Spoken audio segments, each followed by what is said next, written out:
Here's our orange tree. Isn't it beautiful?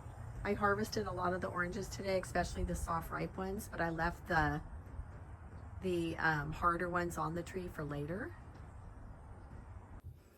Hi, this is Debbie from Organic Oasis in California Zone 9B. I've been under the weather lately, caught a virus, and I was down for the count for 4 days. And I'm thinking I need vitamin C to fight off all these flus and things going around right now.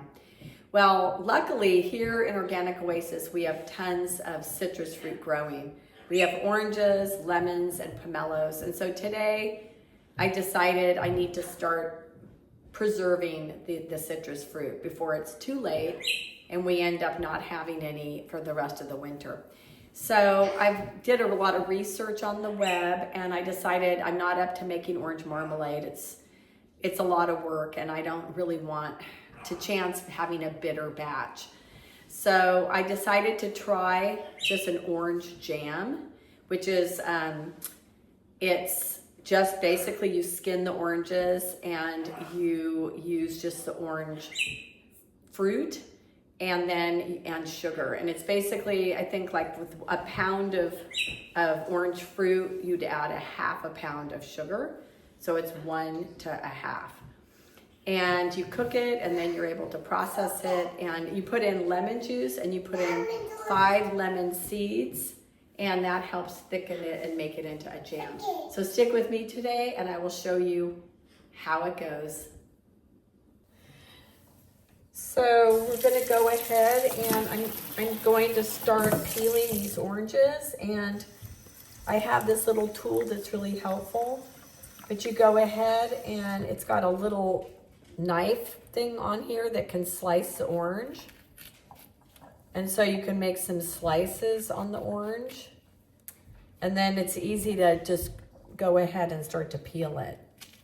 And I'm going to be saving the peel for our compost bins because the peel adds a lot of nutrients to the compost. It adds potassium and nitrogen and phosphorus. So it's okay to go ahead and compost the peel of the orange. So I'm going to go ahead and peel most of these oranges. I think what I'll do is make the jam and then give some of it as Christmas gifts to my family. So I'm going to go ahead. This is going to be a big batch.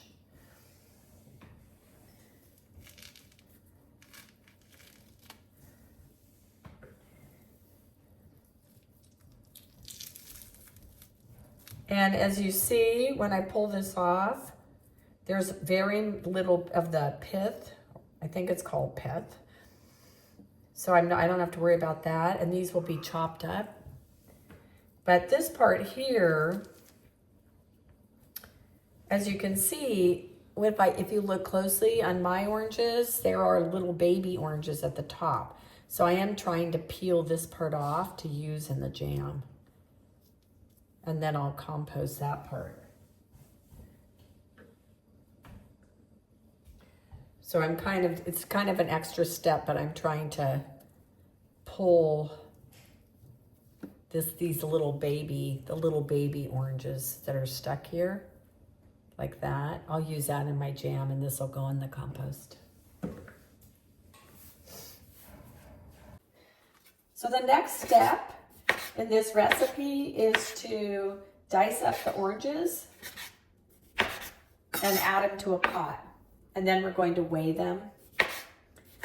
So if you have seeds in your oranges, you're going to have to go through the trouble to remove the seeds.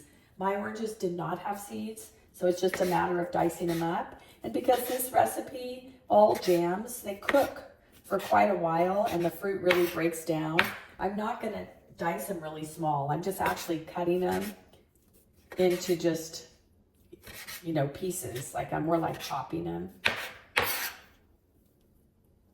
They'll be cooking down, and if I end up with chunks of oranges, I think that's all the better.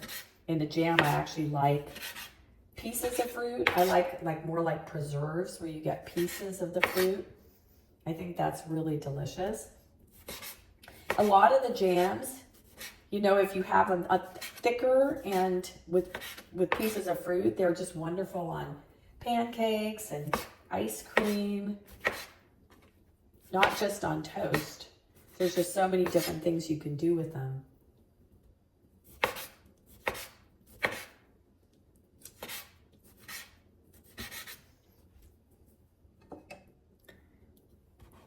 I'm gonna put this into my big pot that's right here.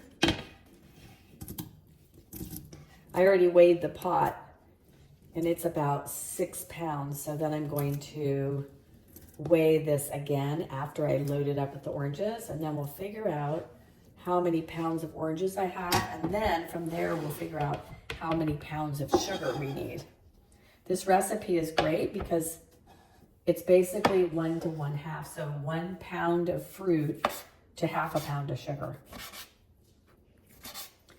And, you know, yeah, fruit jam has a lot of sugar in it, but, you know, when you eat it, I don't put, you know, I put maybe, you know, a teaspoon of jam on my toast, or maybe a couple teaspoons. I'm not eating like the whole jar at once. So it's a little sugar, but depending on how much you eat of the jam, you know, I think it's okay to have a little sugar in your diet. It's not, as long as you're not eating, you know, a jar of jam a day.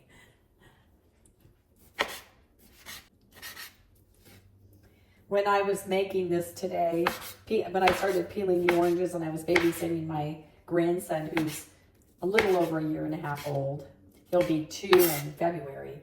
He ate 2 of the oranges.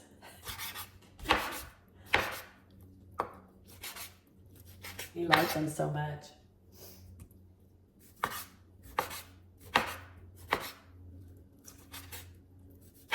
These oranges this year are actually really good. They're really sweet, but they have a little bit of tartness. They're just really, they're deliciously balanced. They're gonna make a delicious jam. And I really need it because I've been sick with the flu, and as you can hear, my voice probably sounds weird, but I caught some kind of virus. My daughter did too, and we were both sick for about 4 days. It started with a sore throat. So I'm really feeling like I need citrus and vitamin C.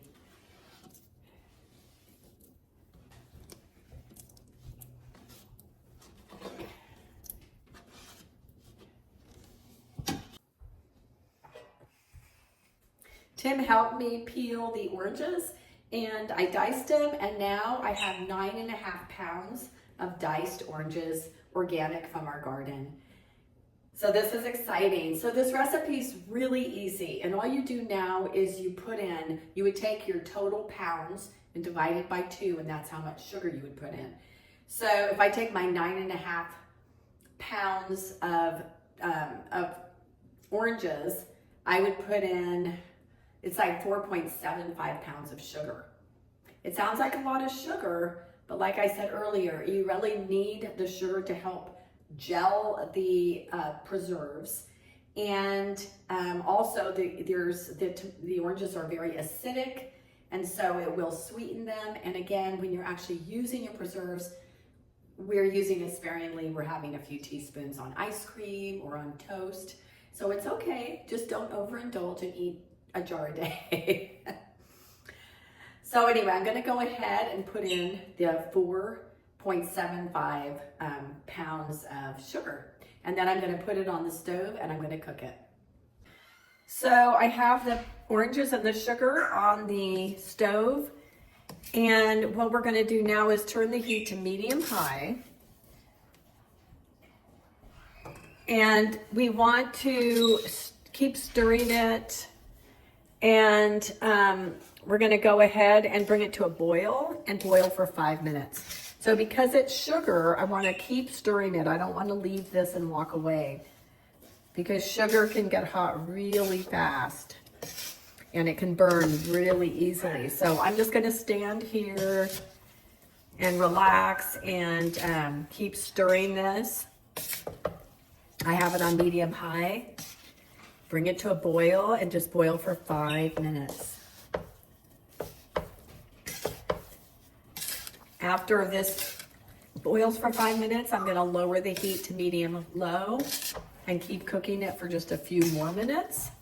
And then I'm going to use my immersion blender to blend up all the fruit with the sugar. Then we're going to add, we can add cinnamon and some spices if you want. And then we're going to cook it for another 30 minutes. So you can see this is finally boiling. It took quite a while to get to boil. But now that it's boiling, we want it to go for 5 minutes. After that, we will lower the heat to medium-low and cook a few more minutes.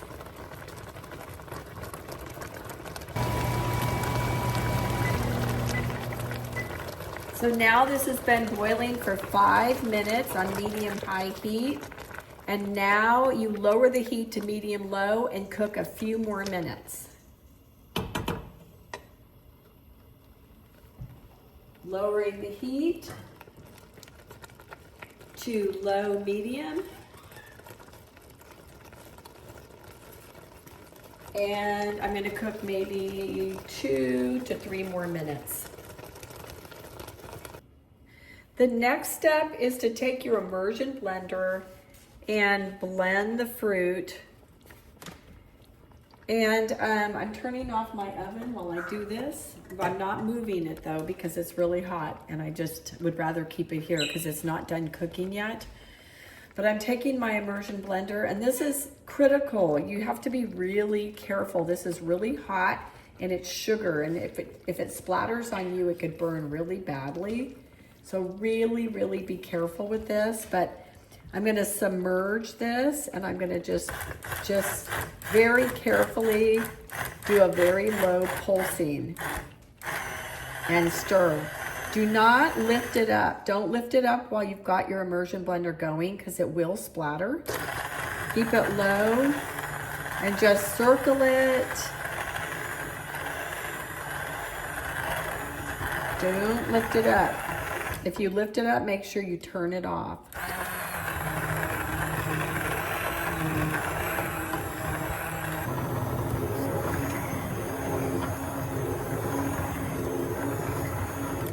So I think this is pretty much blended up as much as I want it.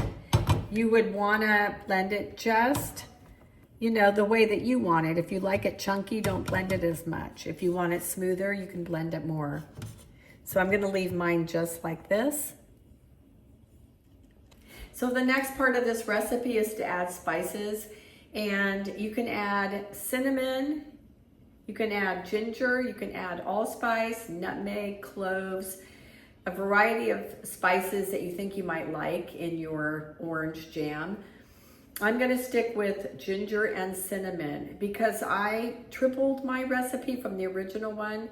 I need to put in 1.5 teaspoons in my jam. If you were going to make one batch of this, you would only have to put 1/2 teaspoon. I will post the ingredients and the recipe under the description on the video so that you can make it in one batch or triple it like I'm doing.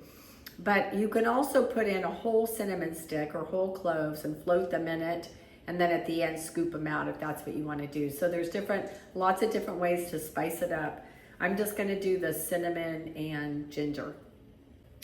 So I'm adding, just because I've tripled the recipe, I'm going to add 1.5 teaspoons of cinnamon and 1.5 teaspoons of ginger. This is what's in the recipe. However, they say that there's just so many variations of spices you can add, but I'm going to go ahead and just stick with this. It's pretty basic.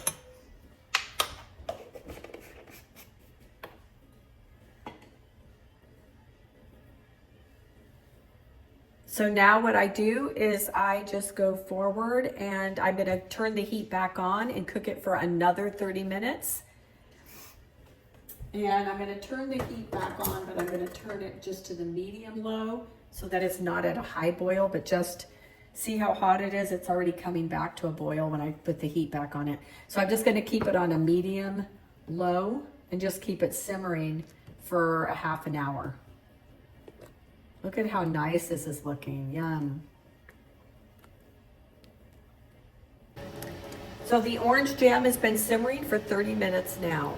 And now the recipe calls for adding the juice of half a lemon and its seeds, 4 to 5 seeds from the lemon, and stir the juice and the seeds in, and then cook for another 15 or 20 minutes until the jam reaches your desired consistency. Now, I tripled the recipe. So instead of 3 pounds of fruit, I put in 9 pounds. So I need to triple the lemons. So I need to put in the juice of 1.5 lemons. So here we go. I'm just putting it right in on top of the jam that's already boiling. I didn't turn down the heat on the oven because it's not really gonna matter or make a difference. So I'm just putting in the lemon juice from 1.5 lemons. I'm using my special gadget, which I really like. It makes it really easy to juice lemons. And I feel like I'm getting all the juice out of the lemons. So that's half of one. Here comes the second lemon, the second half. So I put all the juice in here. Now, oranges have pectin, lemons have pectin, the rinds of the oranges and lemons have lots of pectin, and the seeds have lots of pectin. So we're not making a marmalade, we're not putting the skin in, so there won't be as much pectin. And so I have a feeling that the author wants us to put the seeds in to help thicken this up, because the seeds have a lot of pectin. Now, my lemons and oranges have no seeds. They're seedless, which is nice, but I have no seeds to put in. So hopefully my jam will thicken. We will be testing it. We'll be doing the plate test where you put a plate in the freezer and then we test the jam to see if it's thick enough, if it's gelled enough. We will be doing that test later, but I have no seeds to put in. But if you had seeds, lemons with seeds, you would want to put in 4 to 5 seeds for every pound, for every 3 pounds of lemons. And I'm doing 9 pounds, so I would be putting in 15 seeds, but I don't have them. Some people will add Sure Gel or artificial pectin, but I don't like to do that. I like to keep things clean, so I'm not gonna add the pectin. I'm just gonna follow this recipe and hope that this gels enough. So now that we added the lemon, we cooked for 30 minutes and now we added the juice of the lemons.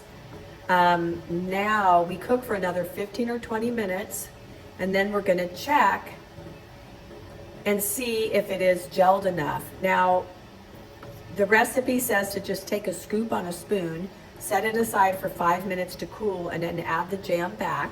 And as it leaves the spoon, you're able to see how thick it is.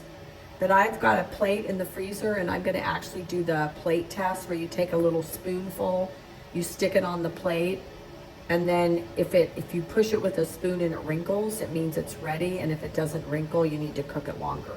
So we'll try that test and see how it works. But first, this needs to cook for another 20 minutes. The orange jam has been cooking another 20 minutes. And so now we're gonna go ahead and do the plate test on the jam. I have this plate that I've had in the freezer. It's nice and cold. So I'm gonna take a little tiny bit of this jam and I'm just gonna drop it on the plate like this. I'm gonna leave it on the plate for a few minutes and let it cool. And then we'll come back and see in a few minutes how it's doing. Okay, so the jam, I put the jam back in the freezer, and so the test is basically you can see how gelled it is. And if you do a spoonful, if you take your finger through and it leaves a tunnel, Like it leaves a road and it doesn't fill back in. Then they say it's ready. So see how I put my finger through here and it's not filling back in? That is showing that it's ready. It's going to be thick enough. And remember, as the jam continues to chill, once it's processed and then it sits at room temperature, it's going to get thicker. But now this is the test. See how it's not runny? Okay, so my jam is ready to go. So I have my water bath canner going over here. It's heating up. My jars have been washed and I have them sitting still in hot water to keep them hot. My lids have been washed and are sitting in hot water. The rims are also sitting in hot water. I have my tools ready. This is to pick up your can to put into the water bath. This is to tighten, to hold it, to tighten the lids on. I found my metal lid. This is a magnetic lid holder to help get it out of hot water without burning yourself. I have my ladle to scoop it into the jam. So make sure you have everything set up ready to go. And it's time. And just to let you know, we're going to be leaving a 1/4 inch headspace on the jars. Here's the tool that you need to check the headspace. So it needs a 1/4 inch of headspace, which is right here. So I'll just be checking that I leave this much space on the top, between the top of the jar where the jam is filled and the lid. And then I use this to remove the bubbles, any bubbles that are in the jar. So you can slip this down on the side, okay? So now that I'm set up, I will start the process. One more thing we need is our funnel. So I'm gonna start with 4 jars at a time. I have my jam here. Okay, oops, there we go.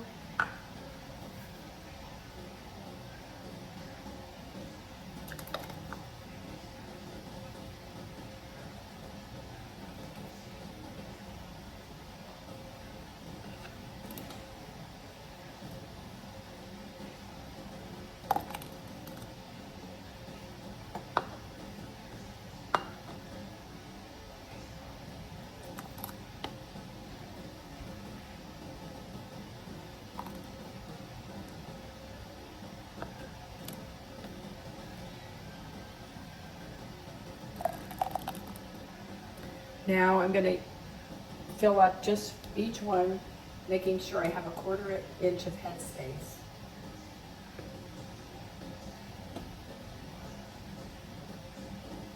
Okay, I went a little bit over on this one.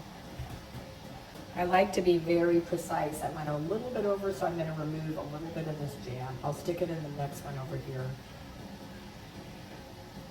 If you get it, if you don't leave the headspace, it could actually pop the lid and ruin the process. There we go. Okay, I get my magnetic thing here. Okay, pop that on. Oh, I forgot. I've got so many things to think about here. We have to remove the air, any air bubbles. Oh, remove the air bubbles. You want to wipe the rim. And I just spilled it. So wipe the rim. Now put the lid on, pop it on. Get a ring. Hold this so you don't burn yourself. Okay, and now I will lift this into the water bath canner.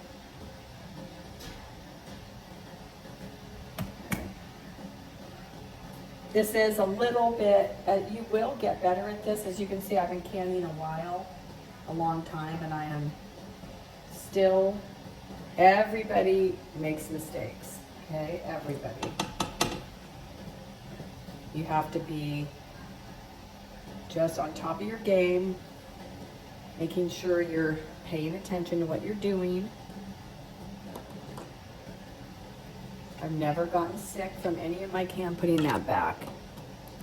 I've never gotten sick. Ooh.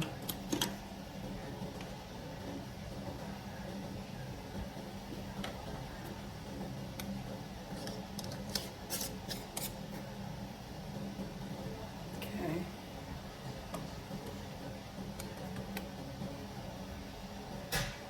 So I may not have mentioned, but this is a water bath canning process. And this is awesome because citrus is very acidic. It's like a 4.0 on the pH scale. So it's very acidic. You don't need to add any more acid to this recipe. You don't have to worry. It's actually one of the safest things to can. And so you can water bath can it. And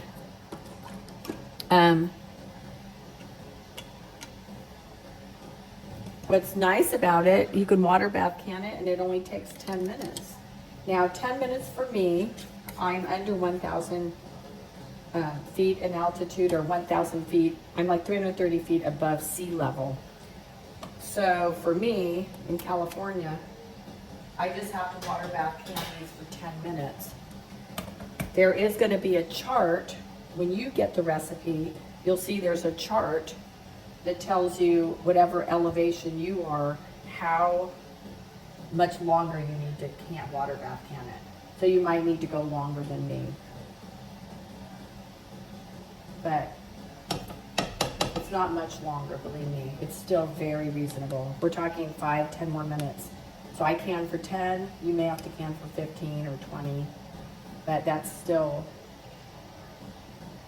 not that much time when you're making wonderful jam. Let me check this one more time. No, I need to go up a little bit more. Actually, a quarter-inch headspace is not as easy as doing a half an inch. A half an inch is a lot easier. Okay.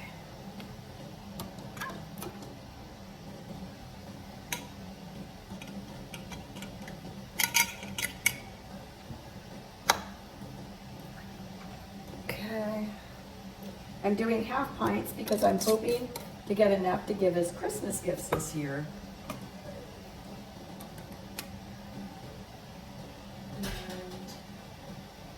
And I'm going to try to even double batch these.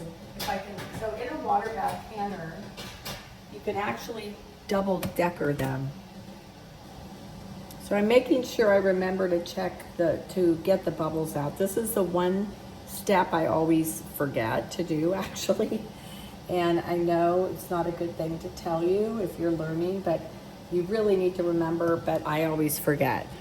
It's just one of the things. I've never had a problem. I've only had one or two cans leak in my lifetime, which isn't too bad, being I'm 66 years old and I've been canning for, you know, a long time. But what I was saying earlier was that when you water bath can, if you're doing half pints or pints, you can double decker them. You can put a double decker, you can put a pressure cooker or like a ring, one of the pressure cookers, they have these extra rings for stacking. And if you get one of those, you can put them in and you could double stack in the water bath canner, but it only works if you are, you know, doing maybe a half pint or a pint, because you still have to have your water over 1 inch or more above the cans. So I'm actually going to do that today because I want to get this all done in one batch. I'm going to double decker them, and I'll show you how I do that.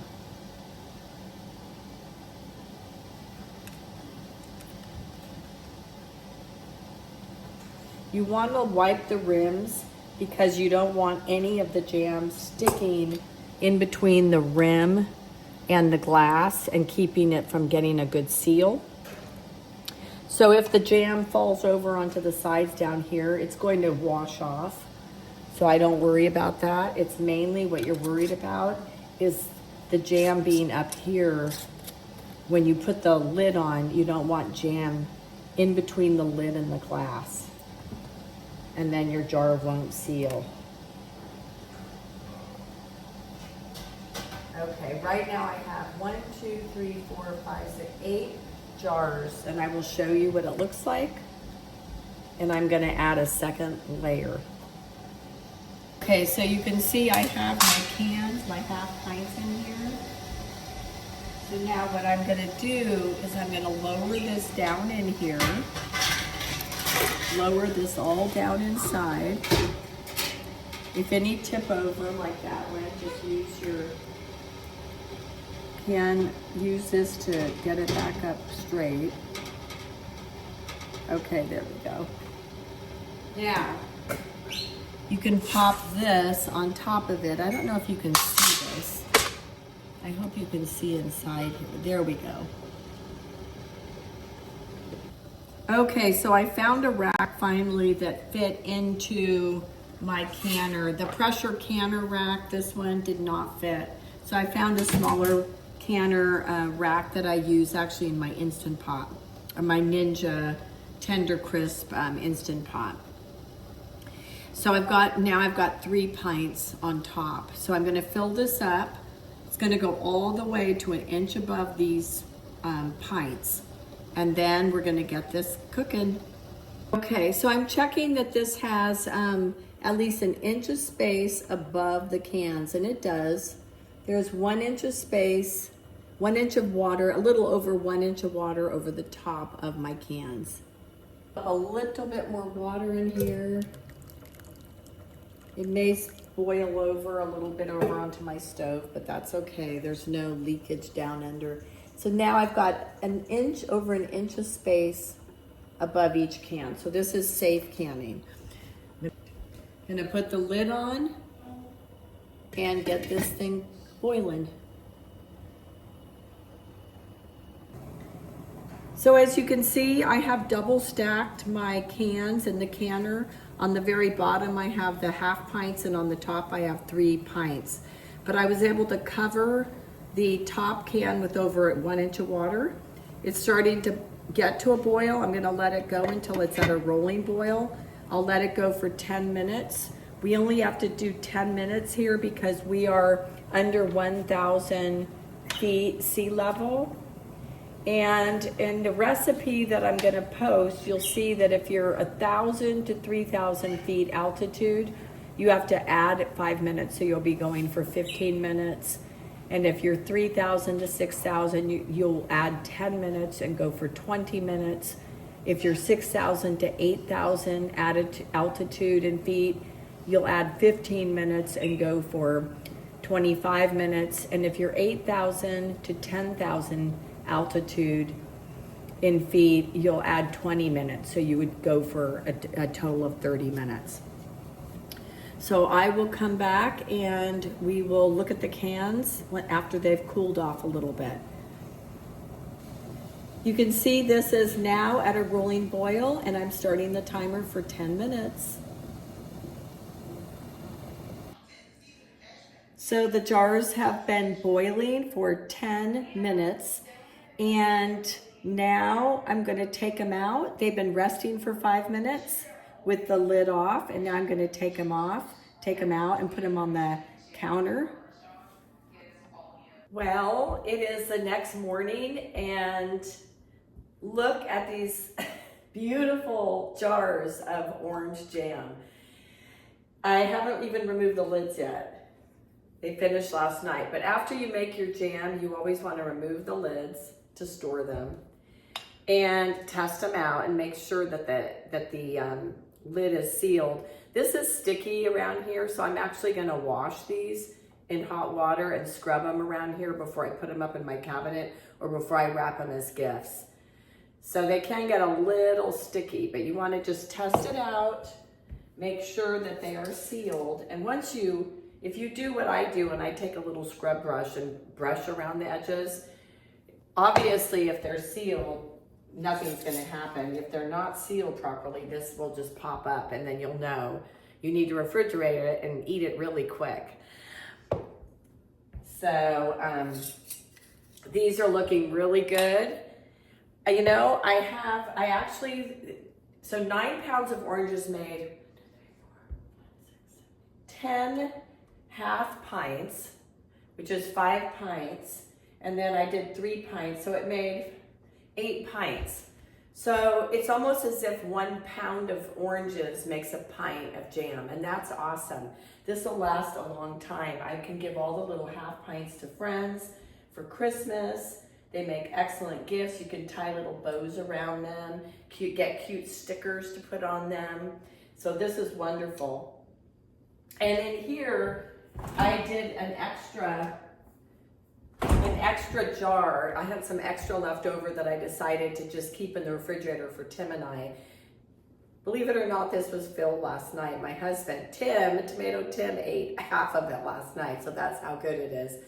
But let's take a look at this right now and see how this came out. So as you can see, if you look closely, it's very gelled, and I added no pectin to this. No pectin at all.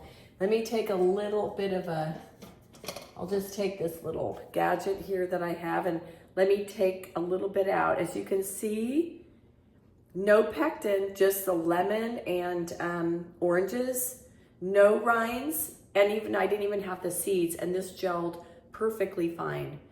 Let me do a taste test.